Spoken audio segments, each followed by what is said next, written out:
You're listening to the Better for America podcast, presented by Amac, the Association of Mature American Citizens. Hello, everyone. I'm Rebecca Weber, and this is your Amac podcast, Better for America. Today, we are blessed to have with us someone who is an example of what is best about America, a giver, someone that Amac knows well and that I know well, and that after this podcast, I hope America and our Amac membership will know as well. As we approach the 20th anniversary of 9/11, the nation is about to be swept with emotion, lots of emotion. And we're seeing this, I'm talking to my neighbors, my family members, my friends. There's a lot of emotion because we recall the horrors that befell us on that day of 9/11.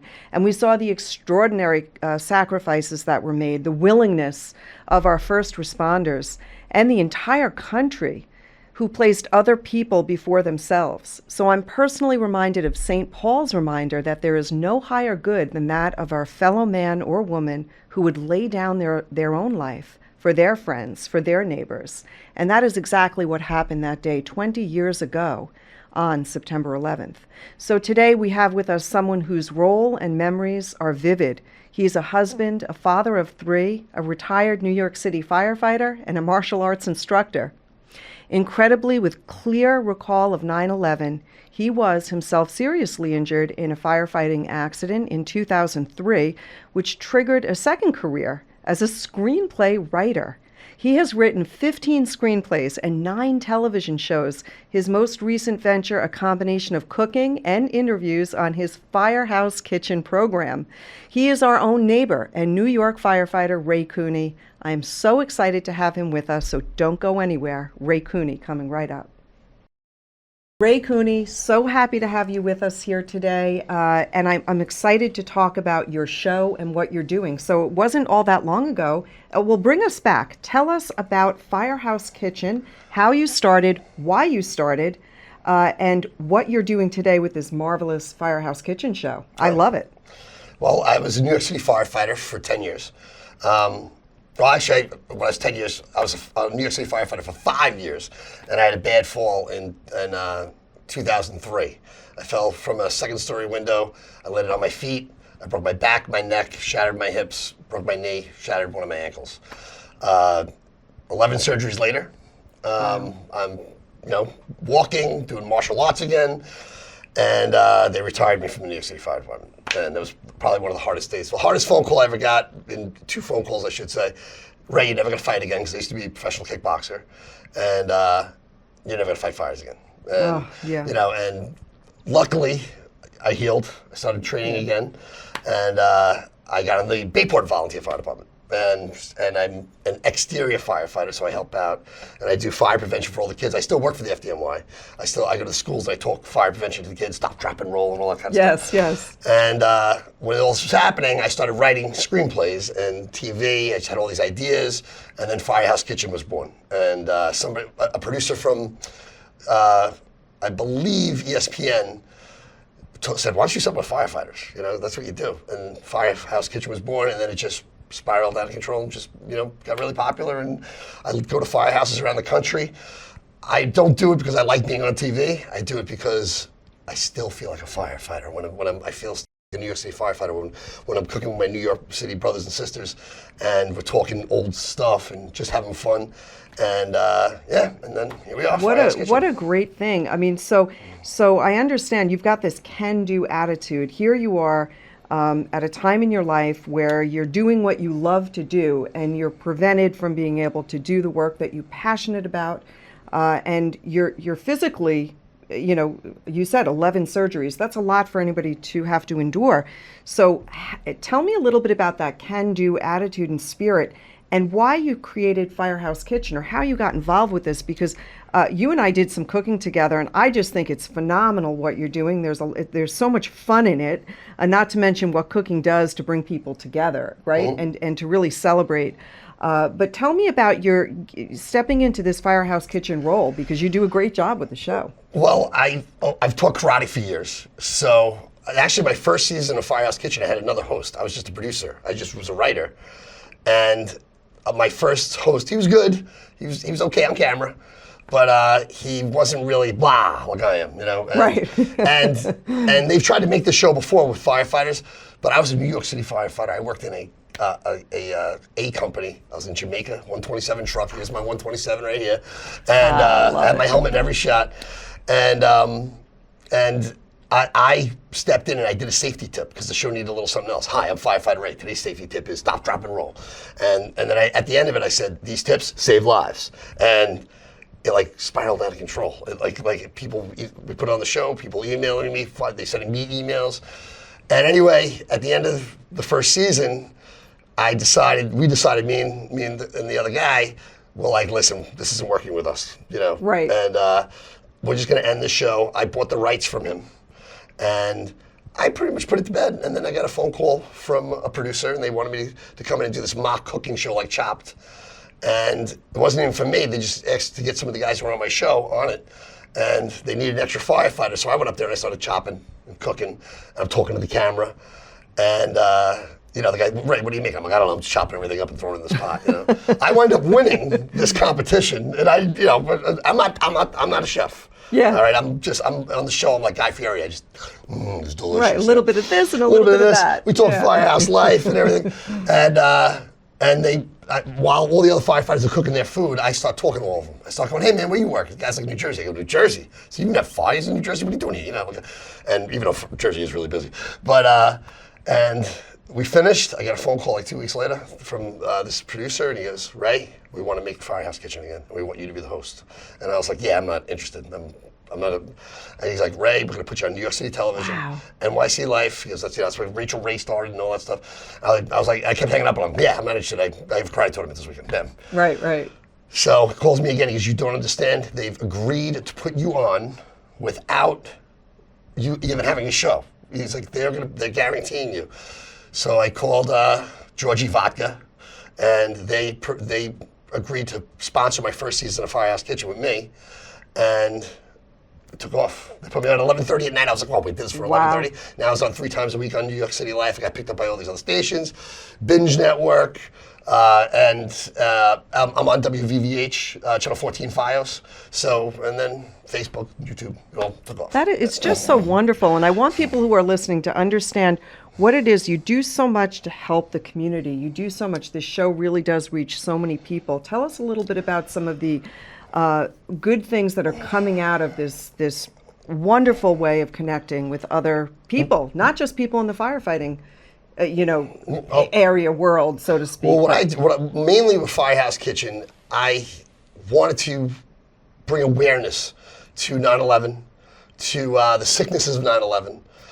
So I support 3 big charities. One charity, and of course more. I mean, everyone's the Steven Stiller Foundation, Tunnel to Towers, awesome organization. Yes. I'm not big enough for them. I'm not, Conor McGregor or Mark Wahlberg. That's okay. That's all right. But a great organization. Unbelievable. Yes. They do so much.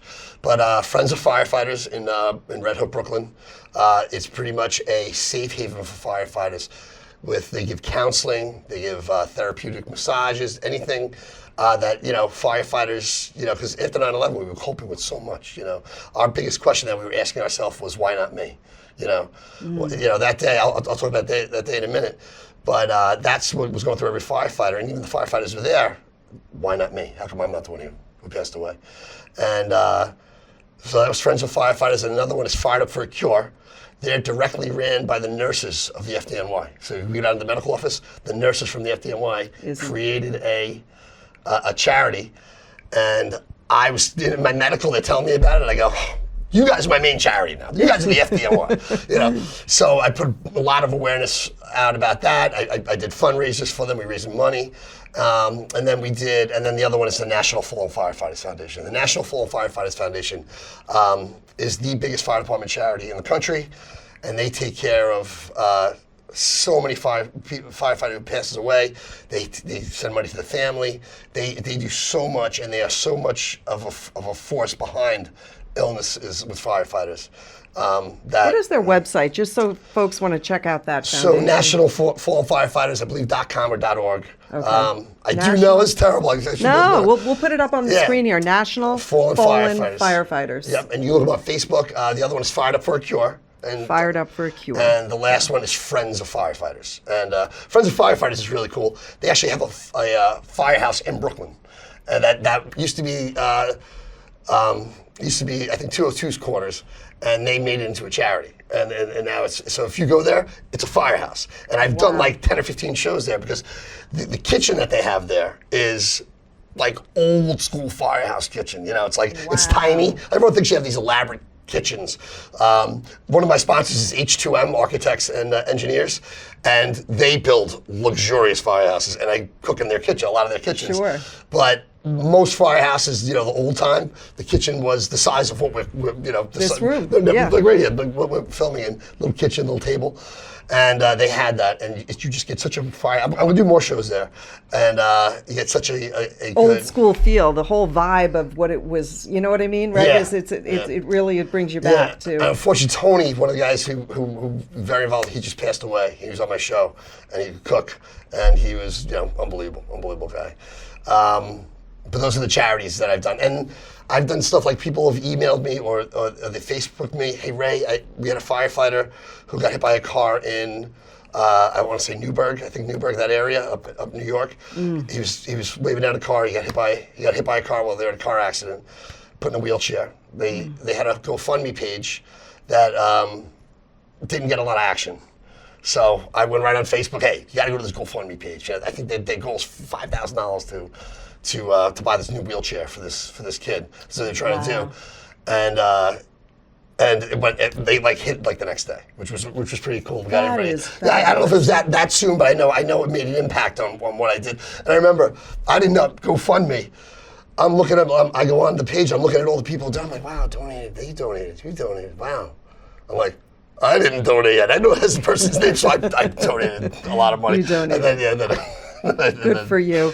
Yeah. Again, I'm amazed at the work that you do, and I think that it brings us back, it reminds us of, like I said earlier, your can-do attitude, the fact that you're so resilient, and it makes us reflect and look back 20 years ago on 9/11. I think everybody remembers where they were, who they were with. We all remember those moments when those planes went into those Twin Towers.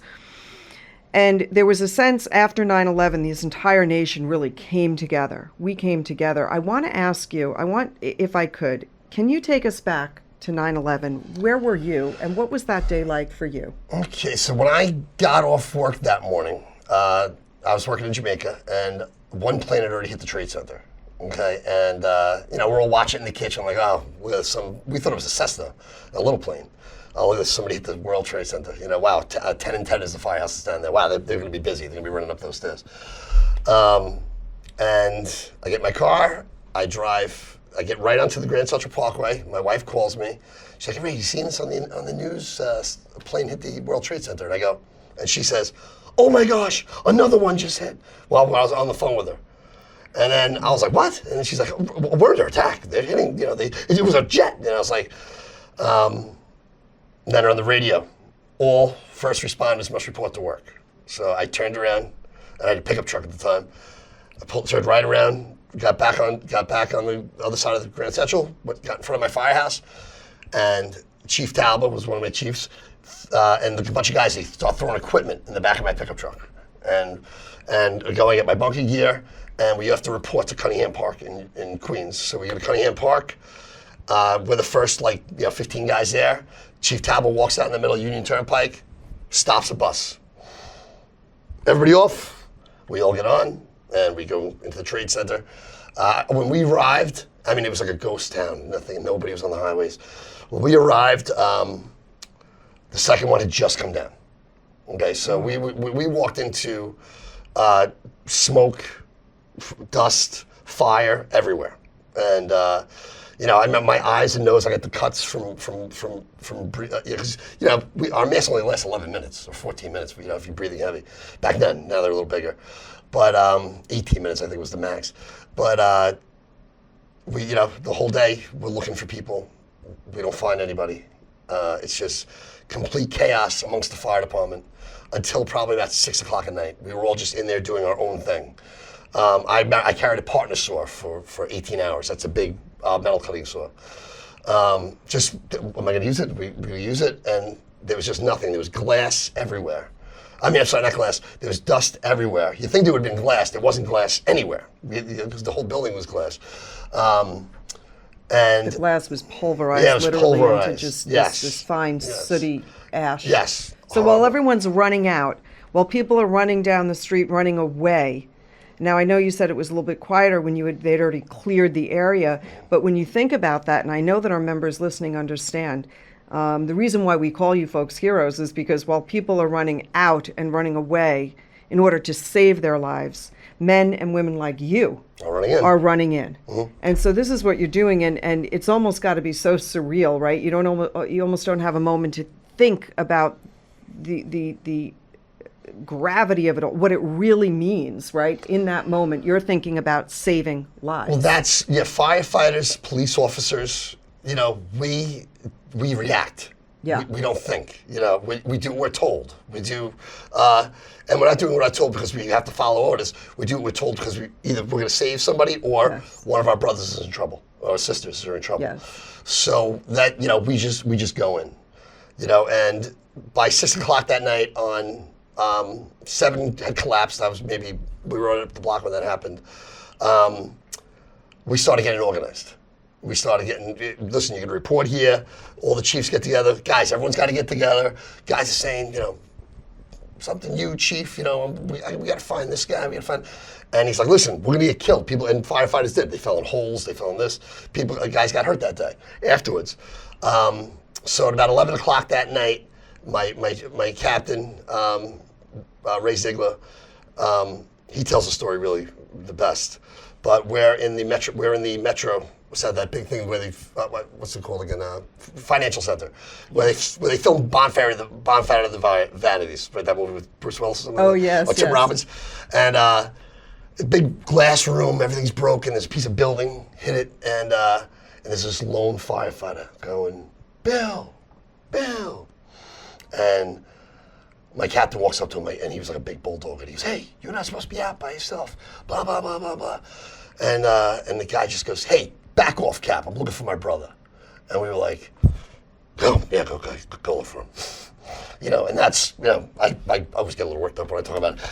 But that was the feeling that day, is we had this thing where we had to go wanted to go in and help, but we had this feeling of, I can't do anything. There's nothing for me to do here.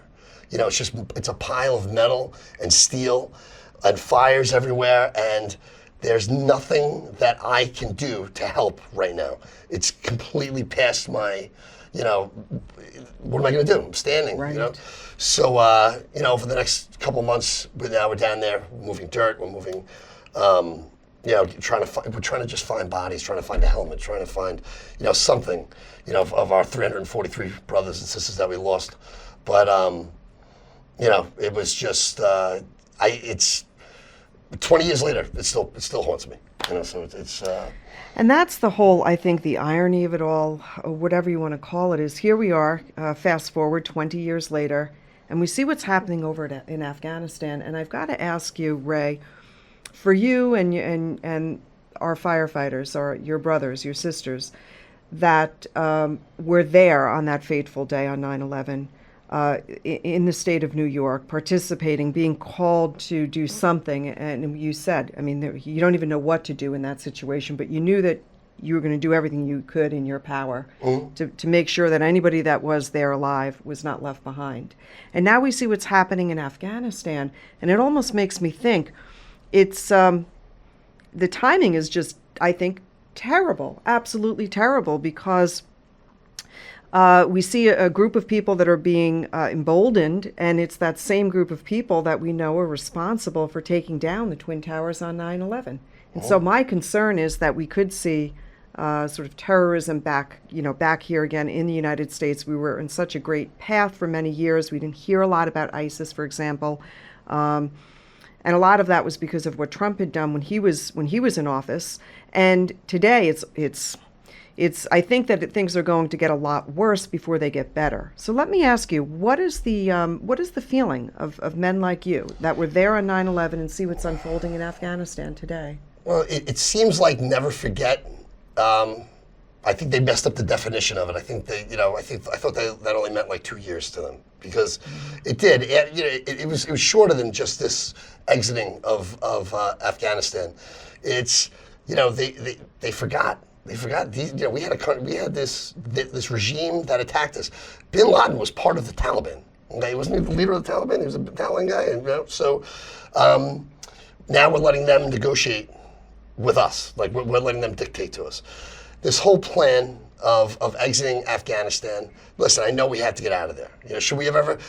Why didn't we leave right when Bin Laden was killed? Why did we do that? The reason why we couldn't leave is because we went into a government that we really didn't understand, a way of thinking that we really didn't understand, and we tried to bring our Western values there and our Western way of thinking, our democratic policies to have elections and have this. And once we interfered in that government, I don't think we could ever leave. Just because, these young girls right now who for the past 20 years have now became businesswomen, and they have rights and they have this and they have that. Now they have to go back to wearing a shroud and looking through a hole. That's the scary thing. And, since Joe Biden got elected, he pretty much reversed everything that Trump did. Yes. And then everything, and that's why the border's a mess. That's why this is a mess. And now this is the one thing, we're going to stick to it. If I do my slow, we're going to stick to what Donald Trump, because he reads off a teleprompter the whole time.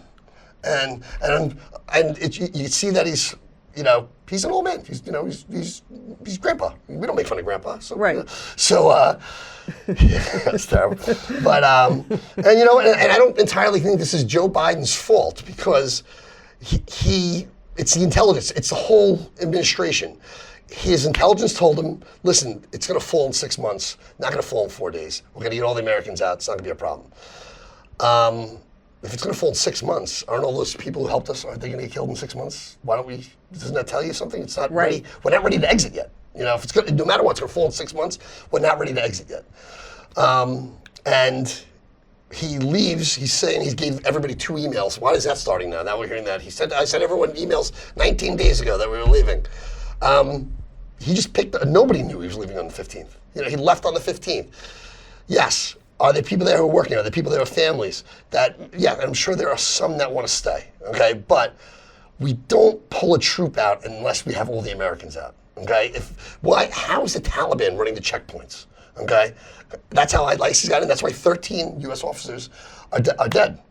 Soldiers are dead because we weren't controlling the checkpoints, and it's crazy. I mean, those debts are on Joe Biden, and I feel for Joe Biden because I don't know. Does he lay in bed at night and he's thinking that he took 13 lives? Yeah.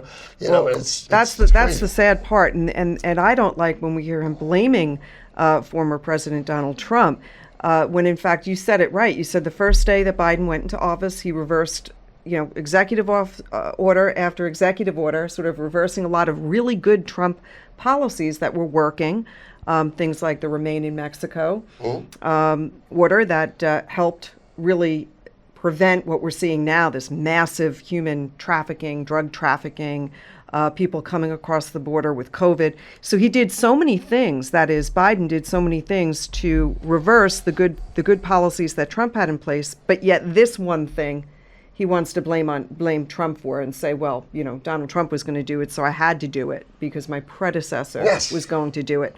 See, American people are smarter than that. We know that that's not what this is all about. This was just a poor decision gone about the wrong way. In Biden's defense, I mean, he will get in trouble because apparently, if he calls on the wrong news reporter, he's in trouble. Let me not, Right. Let me call on you because if I don't, people who wrote this gonna. Yeah. You're going to be in big trouble. What do you mean you're going to be in trouble? You're the President of the United States. Who can you be in trouble with? What are you talking about? Right. So, it is that. And reversing something like down at the border, even something like that and what's going on down there. And, and the coronavirus and this, that, and the other thing. Like, are they vaccinating every person who's coming over the border? Are they standing there? Okay. Yeah. Well, we're releasing you into the United States. Here's your court date that we know you're not going to show up at. And we're going to give you a vaccine and we're going to give you a corona test. Because if they were, I think the Democrats would be saying that. That's right. Yeah. Well, it's double talk, and it's doesn't make any sense at all that there are rules for thee, but not for me. And that's sort of what we're hearing is, our president is saying you've got to, if you're a law-abiding, tax-paying American citizen, you better get your shot. And if you don't get your shot, that's anti-American. However, we're going to let people cross the border. We're not going to test them. We're not going to chase them. We're going to load them up in hotels, motels, COVID positive. And you taxpayer are going to pay for all of them to come over. Listen, Ray, you know me. I mean, I'm all about getting people over here to America. We're the greatest nation on earth. Oh. But let's do it legally. And Let's not do it illegally. I do not blame them at all. They are awesome, Sure. hardworking people. I love the whole Latino culture. They're awesome, yes. Love margaritas. Yeah. But they are great people. They're hardworking people. They're God people. They're very religious. They're very family. And but if we're dangling a carrot over your head, all you have to do is get by and you're in. Yeah, it's the wrong people too. It's most, and I just read a report. Most of those coming over are single young males. And we're seeing, so we're not seeing as many families as one might think. But additionally, we cannot ignore the fact that we see tremendous amounts of human trafficking, abuse. This is a humanitarian crisis. This isn't like, mom, dad, and little boy, little girl coming across, we're going over to America to find a better life. This isn't the way that looks. So we have to make it easier for people to enter this country for sure. AMAC believes in that, but we also recognize that there's got to be some law and order about it. And we can't have lawlessness and no borders, right? Can we build an Ellis Island down there? Can we build a big building that they come into? Here's a whole, we're going to check you guys out. We're going to send you into the United States. Listen, we're going to have a whole way of you becoming a citizen, and we're going to have these checkpoints, and then you're going to become a citizen. You ready? This is crazy. You're going to be like, what are you saying on my show? I'm for amnesty. If you're in this country, you are now a citizen, but wait for it. But I'm sorry, you entered here illegally. You're never going to be allowed to vote, okay, because you came here illegally, okay? But your kids can vote. Your grandkids are going to vote. Now you think the Democrats would go crazy? That's interesting. They would be like, no, you can't do that. That's 12 million potential voters. Right. So that could be another thing that if you come into this country illegally, we're gonna make you a citizen, but you've just forfeited your reason to vote just because. Interesting. I never thought of it that way. That's interesting. Yeah, I'm going to start that up. I always we were talking about this before. I always want to do a talk show called Common Sense. Okay, like can we just use common sense here? Yeah. And I wanted it to be me, a cop, and maybe 3 civil servants. And we are just talking about, or even just 2 firemen, and we talk about what is going on in the country. Even with Donald Trump. Why did you say all? Say something. Say something. Just those little tweet words, Like, Donald, you have to stop tweeting, please. Oh, what are you doing? You're getting into personal. You're the president of the United States and you care what Alyssa Milano says about you? What are you kidding? I don't know if you've ever seen a movie she's in. What are you doing? Right, what are you doing? Yeah. And that's the whole problem with Donald Trump is he couldn't get out of his own way. And I root for the president. So Joe Biden is our president now. I do not want him to fail. I want America to thrive. Of course. Everyone. This is not a bit, and that's what's so important is that we look at the issues, not so much the people. We don't want to attack people, but when we see that people are not listening to the voice of the American people, in other words, Joe Biden, I think he's tone deaf, or he's completely deaf because he doesn't understand that most Americans want to show valid ID before they go to vote. And most Americans believe that in order to come over here in America, you should come through legally and you should pay some sort of taxes, on your wages. And so, but he's ignoring a lot of what America wants. And I think most Americans think that we ought to make sure that there's not a single American left in Afghanistan. We can't turn our backs. Can't turn our backs. And with the whole voting thing, I work with black guys, work with white guys, work with Spanish guys, work with everybody. Fire department is you're the melting pot. We're the melting pot. Yes. And I was working with a black guy, Scott Williams, the other day. Great guy. And he's retired, old. He's 75 years old. He retired. He's been doing the fire prevention with me since he's been doing it since 2003. And and we're talking, and we were talking politics, Yeah. and I'm like, do you have a driver's license? And he's like, yeah. I said, so why is it out there that black people don't have driver's license? Yeah. That it's hard for them, it's racist. It's racist for them to, how about I write my, so if you, look, it's gonna be crazy, how about we vote online, you put your social security number, a Google password, and this, and now like 3 things that identify that I know it's you, I know that you pay your taxes, I know that you have a tax ID. Or even an iris reader or a fingerprint. I mean, come on, there is that technology out there. But I can see in 10 years from now it being very easy for someone to be identified with a camera. Let's hope that they come up with some better ways of using technology to make sure that our elections are free and fair. And just keep it free and fair. But, it's, I don't know, this coronavirus, it just keeps staying around. Well, you got to wonder. That's when they are they doing this to keep the midtown elections? So no matter when we do mail-in vote again. Yeah, you have to wonder that, right? Yeah, I mean, you're not. I think in the back of everyone's mind, we understand that when there's a reason why people can't show ID or a reason why people need to mail in their ballots, and there's a reason why you say, oh, we're going to have to extend the time that you can vote, and they use the reason COVID. It's no wonder that COVID might show up again in 2022 at certain times. When was this extending the I don't know. ballots come in? When was this early voting? Well, that's, it's, hey, listen, I am all for mail-in ballots, but you got to request it. Yeah. Just like, hey, that's how it was. That's how it's always been. Right. And now now because people. Yeah, what's so hard about that? What's so hard about that? Common sense. And heck, everyone goes on an airplane, right? And you can't get on an airplane without ID. Matter of fact, I couldn't get a library card without ID. I think we ought to have to show ID to vote. And Joe Biden knows that the over 75% of Americans feel this way in recent polls. And probably 100% of our AMAC members feel voter ID is the right way to go. It's the right way to go. And we have to show our ID. Now we have to show our ID to get into a restaurant. Because I have to show my vaccination. Now they're trying to get everybody with the vaccination off, everyone, not the car. They have to all get on the app. Yeah. What is it? Is it going to get down to the point where I have to show my phone to walk into Target? Is it going to be able to show my phone? Because I'm not vaccinated, but they don't have any way for somebody I have the antibodies. So, and my wife has the antibodies. And that's what my doctor said. I mean, you have it right now. We're getting tested every 3 months for the antibodies. Yeah. How come there's not a card out for me?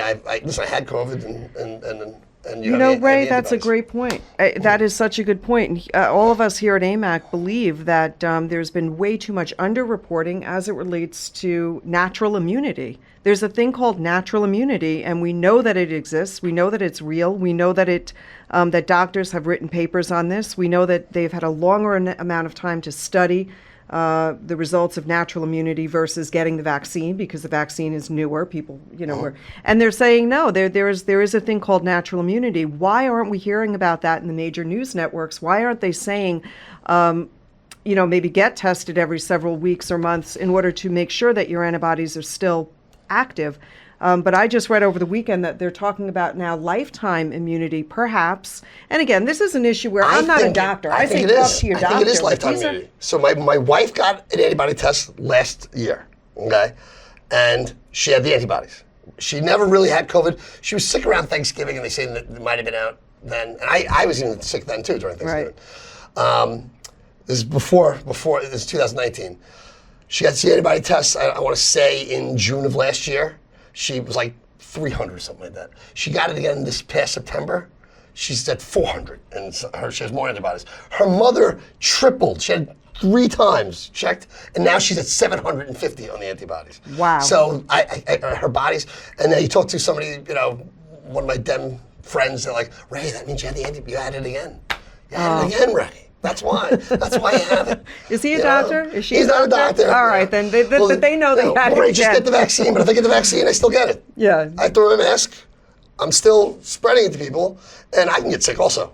So why, if there's 3 things that you're forcing me, but hey, it's all right. If you guys are all vaccinated, why do you care if I'm not vaccinated? I think supposedly 80% of Suffolk County is vaccinated. I don't believe anything anymore. Yeah, okay? Well, that's the sad thing. Because every narrative is the statistic is to whatever person's putting it out. It's for their narrative.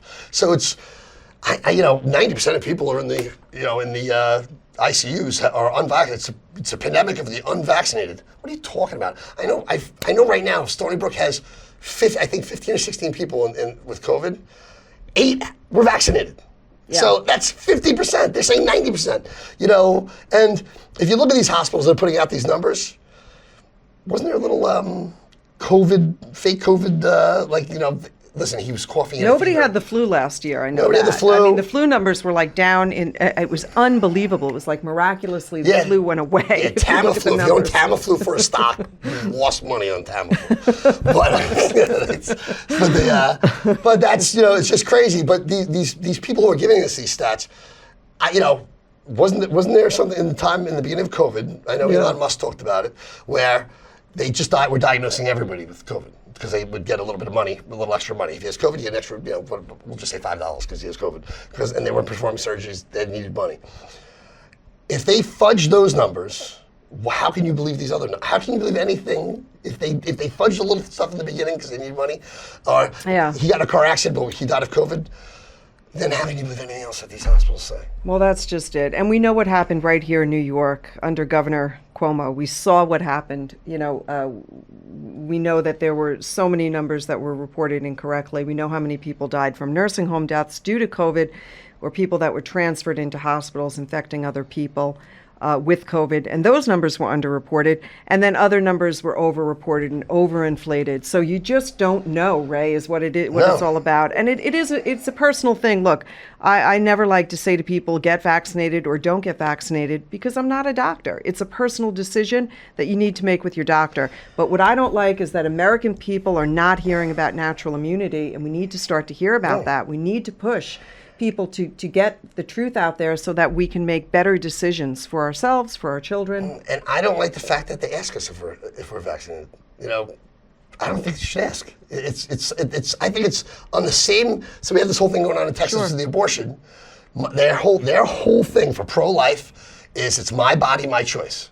Okay, and then what's the one with the kids vaccination? My kid, my choice. Okay, that's right. So that's their whole thing. Unmask our kids, my kid, my choice. Sounds just like They don't like it though when we use their reasoning to take the life of a human being via abortion. They use my body, my choice. Mm-hmm. But the minute that you say my body, my choice with the vaccine or with wearing a mask, no, that doesn't apply. All right, I had this woman. I held up the sign that my body, my choice. And I go, wow, this could be used for a pro-choice rally. I said, all I have to do is put pro-life on top of it, my child, my choice. And she goes, it's not a child, it's a fetus. I was like, whoa. I was like, sorry, I didn't know that was so touchy. Well, that's again where they don't want to follow the science. They don't want to understand. You can call it a fetus, but we all know that after 20 weeks, actually doctors aren't certain exactly what kind of pain babies can feel pre-20 weeks, but they know for sure. I think abortion's wrong. Yeah. Abortion is wrong, but this is going to be a little bit in the middle. I do believe a woman's choice. I don't think they should do it, but I think that she has a decision. I don't know what's so hard. Well, let me ask you what's so hard to understand that if it has a heartbeat, then we're not going to kill it, okay? So, right. It's pretty much common sense. But did you hear what Jen Psaki said last week or the week before? And here's what she said. Gentlemen, we can actually show the clip because it'll be interesting. I'm going to have them show the clip right now. Why does the president support abortion when his own Catholic faith teaches abortion is morally wrong? Well, he believes that it's a woman's right, it's a woman's body, and it's her choice. Why does the president, who does he believe then should look out for the unborn child? He believes that it's up to a woman to make those decisions, and up to a woman to make those decisions with her doctor. I know you've never faced those choices, nor have you ever been pregnant, but for women out there who have faced those choices, this is an incredibly difficult thing. The president believes their rights should be respected. But here's the irony. They're now calling mothers birthing people. They're not recognizing females and males. They want to call them birthing people. Yet when a male says, hey, I have an issue or a question as it relates to abortion, they say, nope, you're a male. So you have no right to the answer to that question. You see, it's Couldn't you go, no, I'm a female. Right. Maybe he feels like a female. Call me Maud. My name's not Mike, it's Maud. Right. I mean, but you know what I'm saying? Like, really, I mean, this is real stuff. We're not making fun. We're telling you how crazy it sounds. How you can't say one thing one day and say there is no such thing as females and mothers. We're not going to use that's offensive to those other people that are having children or adopting children. So we're calling everyone birthing people, except when we're talking about. No. And I think Texas is being a little bit, they're coming a little bit. Listen, all right, we know you guys want to have your own choice. So can we meet halfway? Once it has a heartbeat, we won't kill it. That's fair. I mean, that is it. I mean, I'm very much pro-life. Mm-hmm. For those listening, I believe in life at the moment of conception. I'm against abortion entirely at all stages. Having said that, when you call this a heartbeat bill, and you hear someone from CNN or MSNBC says, "Yeah, they so-called heartbeat," and literally using air quotes, so-called heartbeat. Yeah. They're ignoring science and facts, the scientific proof that child is a fetus, will be a human, has the potential of being a human, and has a heartbeat, a human heartbeat. And so you can't ignore the facts all day long. Oh. Moving along, because we're talking about everything on this show today. Yeah, so we're touching everything. So but I know that you're. So what do you think about South Korea? I'm sorry. But I want to circle back. I want to talk because it is good. Laughter is important, and I want to wrap with this. But I want to ask you too. I want to find out. You have this can-do attitude. You have a thing about you, Ray. You're so positive, and I want you to share with people listening who are down and out, people who might be injured, people who may not be able to return to work, people who are suffering due to COVID, which we know is a real disease out there. You may have lost a family or friend, loved one due to COVID. People are sad. People are struggling on unemployment, perhaps trying to find their way back after having. Just gone through 2 years of sort of a different way of living, dealing with this. So with your attitude, getting back up on your feet, having had to deal with so much more in 2003 after your injuries that caused 11 follow-up surgeries, you reinvented yourself. How do people remain positive during times when life gets you down? Well, firefighters, and I say it on my show, firefighters always find a way. Okay, so whenever you're down and out, if you're down, and believe me, I'm not perfect. After 9/11, firefighters, a lot of us, we just felt like useless. Because of that whole "why not me" attitude, we got into this glum. But what does the fire department do? We rally together. We always find a way. All right, in the movie The Edge. Anthony Hopkins said, "Well, one man can do, another man can do." When he's talking about that, we're going to kill the bad bell. One man can do, the other man can do, and that is true. If one person can fought through it, then I can fight through it. That's the way of a fighter. That's the way of a firefighter. And if you think everything's lost, it's not. All it is you just give it a little bit of work, a little bit of effort, and you will make it to the next level, and you will get out of this. And Firehouse Kitchen was COVID almost destroyed Firehouse Kitchen because, we weren't allowed to film. I lost a lot of my big sponsors because, one of them was a casino and they were closed. And I pretty much was hanging it up. And I was like, I love doing Firehouse Kitchen. And I had a couple great companies, H2M, Hometown Insurance. I had all these great companies come together who backed me and said, "Right, don't stop the show. We're gonna focus you." And it went on.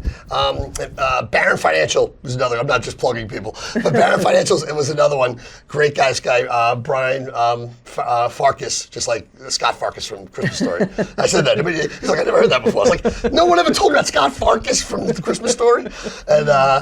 And these companies got behind, and now here we go. We're season 7. We're launching on 9/11, and it's going to be great. Great. Well, we're going to put the link right up here in this podcast. So just go ahead and check out Firehouse Kitchen. You folks are going to get so much information, fun, laughter, and you're going to learn some really great recipes. Some of the best cooks in the world, I think, are part of the Firehouse, cooking for so many, people on a regular basis. You guys have it down. You know how to churn out food. You know how to churn out good food. I've been to many of. That's why I look the way I do. You're looking great, though. Yeah, if you look at my TV picture that that I hand out, like when I do like trade shows and stuff, people go, would you eat them? It's like, and I've gotten emails. Ray, what do you gain 10 pounds every season of Firehouse Kitchen? Because it's the food. I love the food. You love the food. And I love hanging out with the firefighters. And it's a great time in my life. I get to do great shows like this, and it's awesome. Well, we definitely want to have you back with us for sure. This was so much fun. I want to thank everybody today for tuning in. I'll have you do the wrap up with me next time. We've got so much more to talk about. We touched on 3 or 4 things, but this could be fun. I'd love to have you come back again. And we want to send people to your website. So can you let everybody know how to get to Firehouse Kitchen? We're going to put it right here, but say it out loud. Okay, so go to firehouse.kitchenshow.com. Okay. And that's our website. Or you can friend us on Facebook at Firehouse Kitchen. Or go to YouTube, Firehouse Kitchen. And so YouTube one that has my logo, okay, the Firehouse Kitchen logo. And yeah. Excellent. And I say at the end of every show, we'll see you next time on Firehouse Kitchen, but we'll see you next time on Better for America. Better for America. This is your AMAC podcast, Better for America. Folks, thank you so much for tuning in. And don't forget to download the news app. If you haven't done that, right from your smartphone, you can go ahead to your app store, look for AMAC, get the news on the go wherever you go, and you can listen to this podcast right there on the news app as well. Ray Cooney, great guy. Check out firehouse.kitchen.com. I said it right? Firehouse Kitchen Show. firehouse.kitchenshow.com. Please check it out. Great people doing all of the good work that we know we need to do. Ray, thank you. Thank you. Have a great day. And for all of you listening, have a great day, everybody. We look forward to having you back with us again next time. Thank you for listening to the Better for America podcast. To learn more about AMAC and all it has to offer, visit us at www.amac.us.